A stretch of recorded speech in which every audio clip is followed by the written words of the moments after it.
Molt bé, està molt bé. I penseu que demà mateix... Un tranquil i silenciós convent de monges tancades dedicades al recolliment i a l'oració veurà alterada la seva rutina quan 4 lladres, una mica curt de gambals i unes religioses també molt especials s'hi trobin a dins.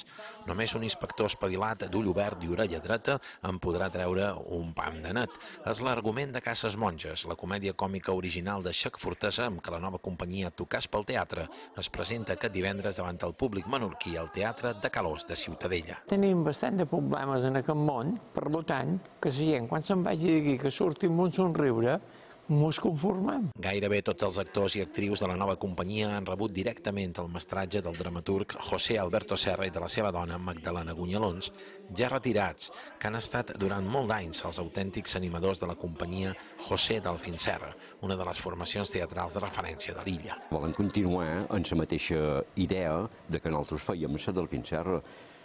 Ara fan aquesta obra, després en faran una altra, pot ser un vodevil, pot ser és igual, però sempre tinguent present que un poc més enllà hi ha un altre tipus de teatre, no vull dir drama, però més seriós, de més feina actoral. El nom de la companyia fa referència al tret que comparteixen tots els seus integrants que després de fer teatre han mantingut viu el desig de continuar dalt als escenaris.